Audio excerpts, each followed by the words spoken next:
வர சொல்லுங்க பார்க்கலாம். திராவிடத்தை வீழ்த்துவதற்கு இன்னொருத்தன் பிறந்துதான் வரணும் அப்படின்னு சொல்லிட்டு இருந்த திராவிட கட்சிகள், அதாவது அதிமுக, திமுக, இன்னைக்கு இரண்டையுமே உடைச்சி தாவேகா முதன்மையான ஒரு கட்சியாக கிட்டத்தட்ட 1 கோடிக்கு மேல வாக்குகளை பெற்ற ஒரு கட்சியாக வலம் வர தொடங்கி இருக்கு. 1 கோடி வாக்குகள் சாதாரண விஷயம் கிடையாது.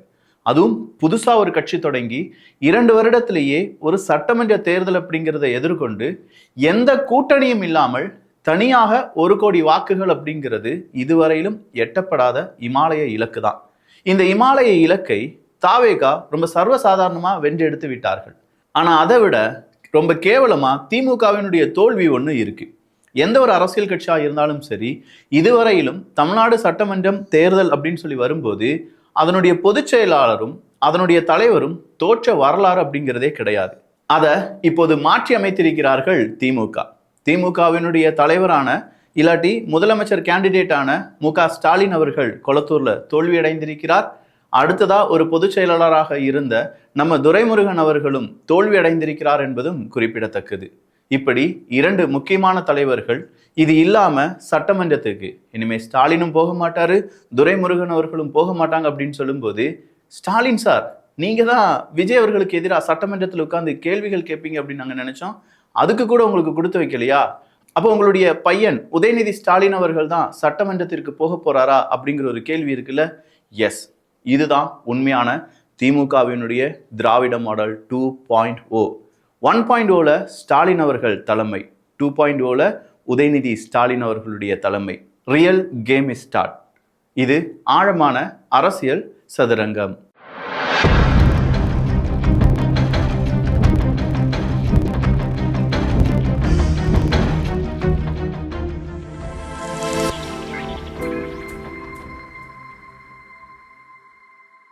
இந்த பதிவு தொடங்குறதுக்கு முன்னாடி 2 ஜேர்னலிஸ்ட் அப்படிங்கிறவங்களுடைய முகத்திரை அப்படிங்கிறது இந்த முறை கிழிக்கப்பட வேண்டும் அப்படின்னு சொல்லி நான் நம்புறேன். ஏன்னா தாவேகாக்கு அடுத்ததா குடைச்சல் கொடுக்கக்கூடிய பல நபர்கள்ல இந்த 2 பேர் ரொம்ப ரொம்ப ரொம்ப முக்கியமானவங்க. இந்த 2 பேரையும் பார்த்து வச்சுக்கோங்க. ஒருத்தவங்க நம்ம கொடுத்த வரி பணத்தை செய்தியாளர்களுக்கு, அதுவும் ரொம்ப பெரிய அளவுல முக்கியமான நல்ல செய்திகள், நலிவடைந்த செய்தியாளர்களுக்கு வீடுகள் கொடுக்கப்படும் அப்படிங்கிற ஸ்கீம்ல வீடு வாங்கிட்டு நமக்கு எதிராகவே, மக்களுக்கு எதிராகவே பேசின ஒரு நபர். இன்னொன்னு வேற யாருமே இல்லை, நம்ம அக்காட்ட அடி வாங்கக்கூடிய ஆனா நெல்சன் அப்படிங்கிறவர் தான். இந்த 2 பேரையுமே நாம ஏன் தெரிந்து வைத்துக் கொள்ள வேண்டும் அப்படின்னு சொல்லக்கூடிய அந்த ஒரு விஷயத்துக்கு நான் வந்துடுறேனே. இந்த 2 பேர் மட்டும்தான் கடைசி வரை திமுகக்கு முட்டோன்னு சொல்லி முட்டு கொடுத்துட்டு இருந்தாங்க. நான் திமுகக்கு நீங்க முட்டு கொடுங்க, தப்பே கிடையாது, திமுக நல்ல ஒரு கட்சி, திமுக நல்லது செஞ்சிருக்காங்க அப்படின்னு சொல்லும்போது நீங்க இல்ல, நானே கூட வேணா அடுத்ததா அவங்க எதிர்கட்சியா இருக்கும்போது அவங்க செய்யக்கூடிய நல்லது கெட்டது எல்லாத்தையுமே நம்ம எடுத்து பேசுவோம். ஆனா கடைசி வரையிலும் 200 தொகுதியை வெல்லும். என்னுடைய கருத்து கணிப்பிலிருந்து நான் துளியும் மாறவில்லை. தாவேகா 0.202 இல்லாட்டி 1-2 அப்படிதான் சொல்லி ஒட்டுமொத்தமா எதிரியே கிடையாது. ஆனா என்னுடைய தலைவன், என்னுடைய எஜமானன், உங்களுக்கு காசு கொடுத்துட்டா உங்களுடைய எஜமானனா மாறிட முடியாது. உங்களுக்கும் உங்களுடைய எஜமானனுக்கும் காசு கொடுக்கக்கூடிய முக்கியமான எஜமானன்கள் நாங்க, மக்களாகிய நாங்க. எங்களுடைய வியர்வையும் ரத்தமும் தான் இங்கே உங்களுடைய வரிப்பணமாகவும், அதை தான் உங்களுடைய சம்பளமாகவும், அதை தான் சில நபர்கள் வீடுகளாகவும், பங்களாக்களாகவும், கார்களாகவும் மாற்றி வச்சிருக்கீங்க. என்ன பேர் வச்சுக்கிறீங்க செய்தியாளர்கள், பத்திரிகையாளர்கள் அப்படின்னு சொல்லி. நான் எல்லா பத்திரிகையாளர்களையும் சொல்லலை. அட்லீஸ்ட் இன்று முதலாவது இது மாற வேண்டும். மக்களுக்கான செய்தியாளர்கள் வர வேண்டும். இப்படி முட்டு கொடுக்கக்கூடிய நபர்களை மக்கள் புரிந்து கொள்ள வேண்டும். இங்க இருக்கக்கூடிய விர்ச்சுவல் வாரியர்ஸ், தாவேகாவினுடைய ஒபிஷியலா இருக்கக்கூடிய ஐடி விங், இங்க இருக்கக்கூடிய தாவேகாவினுடைய முக்கியமான ஆதரவாளர்கள், இந்த மாதிரியான பத்திரிகையாளர்களை இப்போதே நம்ம என்ன செய்ய வேண்டும் என்றால் டார்கெட் பண்ண வேண்டாம். அவங்க நல்லபடியா ஒர்க் பண்றாங்களா, அவங்களுடைய ஒர்க் நல்லா இருக்கா அப்படிங்கிறத நம்ம மானிட்டர் பண்ணணும் அப்படின்னு தான் நான் சொல்றேன். மற்ற திமுக காரங்க மாதிரி நம்ம அவங்களை டார்கெட் பண்ணணும், அவங்களுடைய வேலையை விட்டு தூக்கிடணும், அவங்களை அரெஸ்ட் பண்ணணும், அது எதுவுமே கிடையாதுங்க. அவங்களுடைய வேலையை சரியா செய்யறாங்களா அப்படிங்கிறத மட்டும்தான் நாம பார்க்க வேண்டும். இல்ல மறுபடியும் நமக்கு எதிராகவே, மக்களுக்கு எதிராகவே, நமக்குன்னா தாவேகாக்கோ இல்லாட்டி நாம் தமிழர் கட்சிக்கோ பிஜேபிக்கோ அப்படிலாம் நான் சொல்லலை, மக்களுக்கு எதிராகவே, மக்களுக்கு ஒரு நல்லது நடக்குன்னா அது தப்புன்னு சொல்லி ப்ரொஜெக்ட் பண்ணக்கூடிய வேலைகளிலோ, மக்களுக்கு ஒரு தீங்கு நடக்கும்போது அதுதான் சரி அப்படின்னு சொல்லக்கூடிய அந்த வேலைகளிலோ இந்த மாதிரியான போலி பத்திரிகையாளர்கள் ஈடுபடும் போது அதை கண்டிப்பாக நாம் தட்டி கேட்க வேண்டும். அதற்கான ஒரு தைரியத்தையும் அதற்கான ஒரு முன்னேற்பாடுகளையும் நாம் செய்ய வேண்டும் என்பது இந்த வெற்றியின் வழியாக உறுதியாகிறது. 2021 ஸ்டாலின் அவர்களுடைய வாழ்க்கையில மிக முக்கியமான ஒரு வருடம். அந்த அவர் முத்துவேல் கருணாநிதி ஸ்டாலின் ஆகிய நான் அப்படின்னு சொல்லக்கூடிய அந்த தருணம் அப்படிங்கிறது ரொம்ப ரொம்ப ரொம்ப முக்கியமானது அவரை பொறுத்த வரைக்கும். ஏன்னா பல வருடங்கள் இவர் தான் அடுத்த முதலமைச்சர் அப்படின்னு சொல்லி எல்லாராலையும் சொல்லப்பட்டாலும் பட் அவங்களுடைய தந்தையான கருணாநிதி அவர்கள் கடைசி வரை அந்த ஆப்பர்ச்சுனிட்டி அப்படிங்கிறத ஸ்டாலின் அவர்களுக்கு கொடுக்கல. கடைசியா கருணாநிதி அவர்களால் எந்திரிக்க முடியாது, நடக்க முடியாது, அவரால் இனிமே அடுத்த கட்ட அரசியல் அப்படிங்கிறத பேச முடியாதுங்கிற அந்த சிச்சுவேஷன் வரும்போதும் அவருடைய மறைவுக்கு பிற்பாடுதான் இந்த முத்துவேல் கருணாநிதி அப்படிங்கிறவர் மிகப்பெரிய அளவில் அறியப்பட்டார். எவ்வளோ பெரிய எழுச்சி அப்போ திமுகக்கு இருந்துச்சு தெரியுமா? ஏன்னா கடைசி 10 இயர்ஸ் அதிமுக ஆண்டுட்டு இருக்காங்க. திடீர்னு பார்த்தா ஜெயலலிதா அம்மா இறந்துடுறாங்க. அப்படி இறந்த பிறகு எடப்பாடி பழனிசாமி அவர்கள் வருகிறார். அங்க எடப்பாடி பழனிசாமி அவர்கள் தேர்வு செய்யாத முதலமைச்சர், மக்களால் தேர்வு செய்யப்படாத ஒரு நபர் அப்படின்னு சொல்லி அவர் மேல பலவிதமான குற்றச்சாட்டுகள் இருக்கு. எல்லாருடைய எதிர்ப்பும் அதிமுகக்கு அப்படி படர்ந்து இருக்கு. அது இல்லாம துப்பாக்கி சூடு அப்படிங்கிறது நடத்தப்படுகிறது. சாத்தான்குளத்துல அந்த இரட்டை படுகொலை நம்முடைய காவல்துறை அதிகாரிகளால் செய்யப்படுகிறது. இது எல்லாம் சேர்ந்து அதிமுகவை எந்த அளவுக்கு வெறுக்க வச்சுச்சோ இல்லையோ, ஆனா திமுக அடுத்தபடியா வர வேண்டும் அப்படின்னு சொல்லி மக்கள் நினைத்தார்கள். ஸ்டாலின் அவர்களுக்கு நல்ல ஒரு சான்ஸ் கொடுக்கணும் அப்படின்னு சொல்லி நினைத்தார்கள். அதுதான் 2021க்கான எழுச்சி. ஆனா எந்த அளவுக்கு எழுச்சியுடன் ஸ்டாலின் அவர்கள் அவருடைய அரசியல் வாழ்க்கையில முதலமைச்சரா பதவி ஏற்றாரோ அதே அளவுக்கு மிகப்பெரிய வீழ்ச்சியுடன் அவருடைய முதலமைச்சர் பதவியை அவர் ராஜினாமா செய்ய போகிறார் என்பதும் நிதர்சனமான உண்மைதான். இதுக்கு பின்னணியில் இருந்தது யார் அப்படின்னு கேட்டீங்கன்னா, இந்த அரசாங்கத்தை ரன் பண்ண அதிகாரிகள், அரசு அதிகாரிகள். இது அரசியல்வாதிகளாலேயோ இல்லாட்டி மிகப்பெரிய படித்த மேதைகளாலேயோ இந்த கவர்மெண்ட் அப்படிங்கிறத ரன் பண்ணவே இல்லை. இந்த கவர்மெண்ட்டை ரன் பண்ணது சின்ன சின்ன அரசு அதிகாரிகள் அவங்களுடைய தேவைக்காக, அவங்களுடைய பண ஆசைக்காக, அவங்களுடைய அதிகார துஷ்பிரயோகத்துக்காக தான் இந்த ஆட்சியை ரன் பண்ணியிருந்தாங்க அப்படிங்கிறது பலருடைய குற்றச்சாட்டு. அதே தப்பை தப்பித்தவரையும் கூட இனி வரக்கூடிய ஒரு கட்சி செய்யவே கூடாது.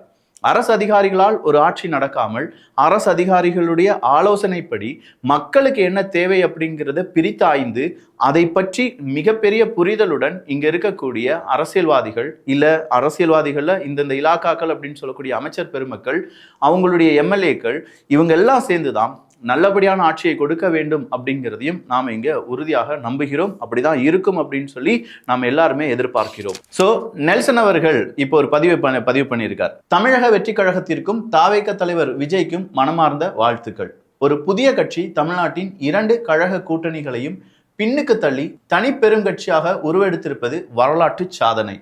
தமிழ்நாட்டின் அரசியல் எல்லைகளை, அதன் தன்மையை மாற்றி எழுதியிருக்கிறது தாவேகா. தாவேகாவில் கணிப்பதில் உள்ளபடியே தவறிழைத்திருக்கிறோம். என் கணிப்பு சாத்தியமாகாததை ஏற்றுக்கொள்கிறேன், கணிப்பு தவறியதை ஒப்புக்கொள்கிறேன், பொறுப்பேற்கிறேன் அப்படின்னு சொல்லி மட்டும் முடிச்சிருக்காரு இந்த மகான் பெரிய பத்திரிகையாளரான நம்ம நெல்சன் அவர்கள். உண்மையிலேயே நீங்க கணிக்கவே இல்லை மிஸ்டர் நெல்சன் அவர்களே. உங்களை பொறுத்த வரைக்கும் நீங்க சிறுமைப்படுத்தினீர்கள்.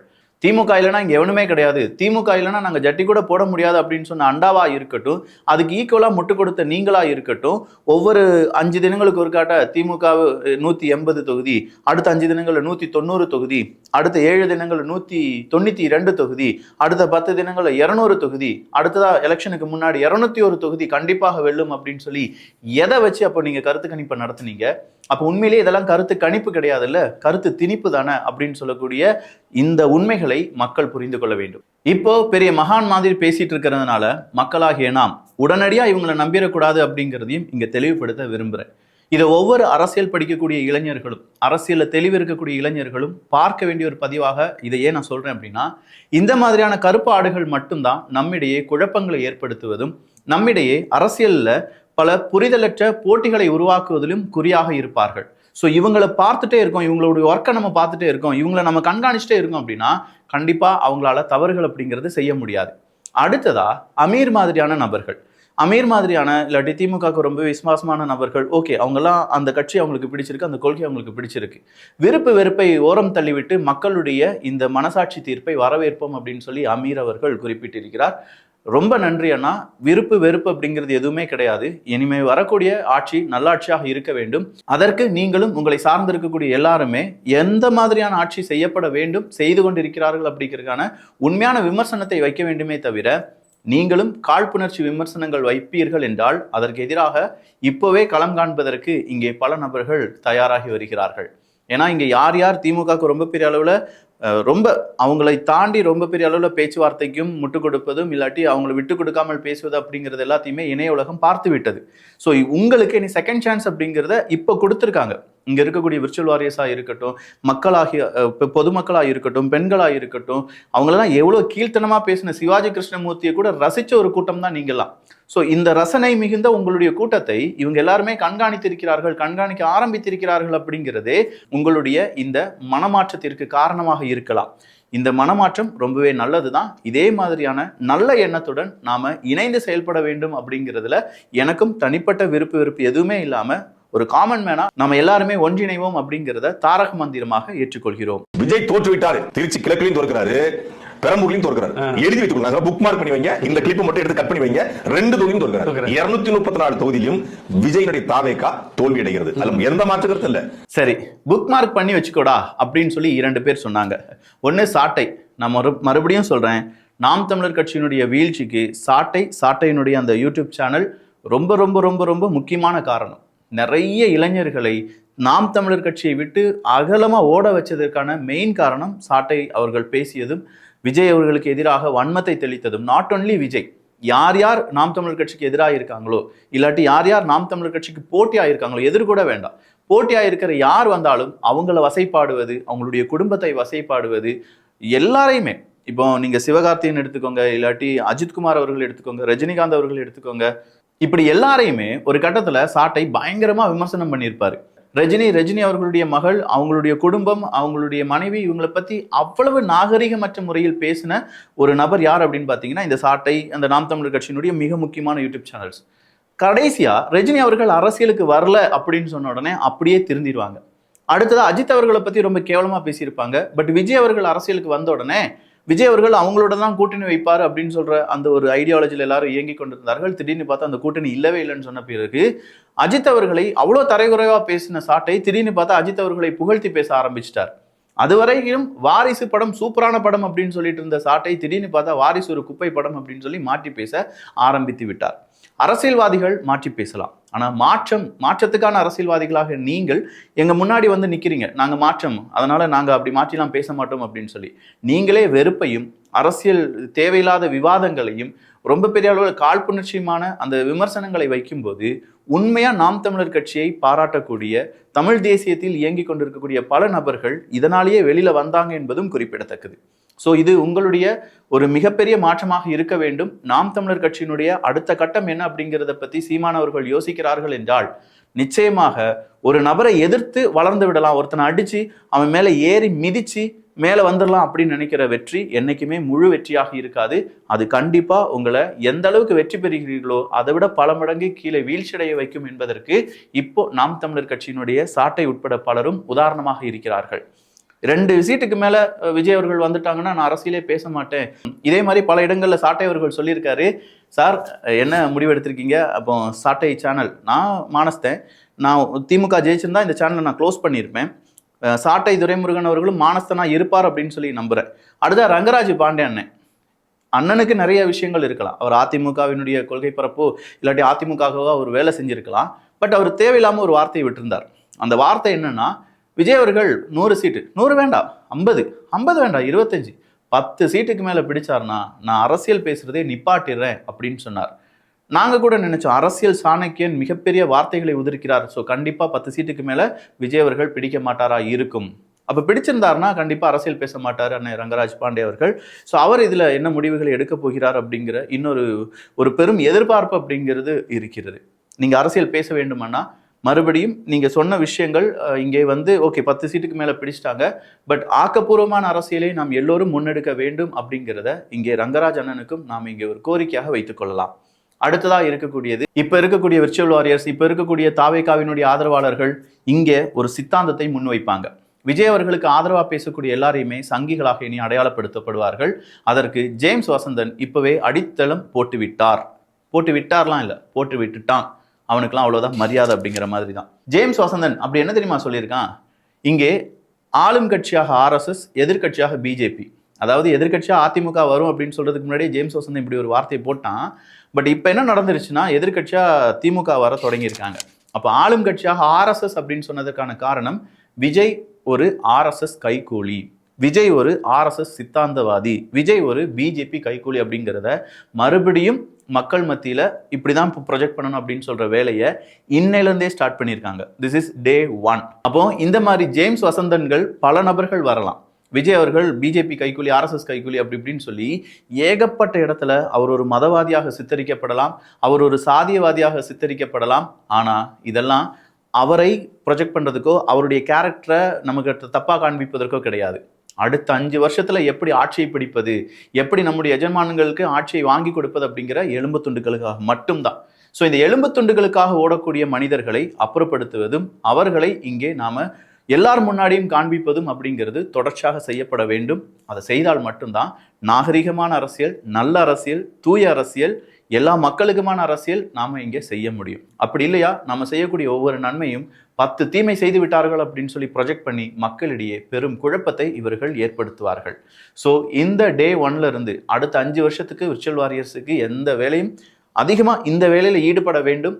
யார் யார் தவறான ஒரு கண்ணோட்டத்தில் இங்க இருக்கக்கூடிய விஷயங்களை மக்கள் முன்னாடி ப்ரொஜெக்ட் பண்றாங்களோ அவங்க எல்லாத்தையுமே நம்ம கண்டுபிடிச்சு அவங்களுடைய முகத்திரை கிழிக்கப்பட வேண்டும் என்பதும் தாழ்மையான வேண்டுகோளாக வைத்துக் கொள்கிறேன்.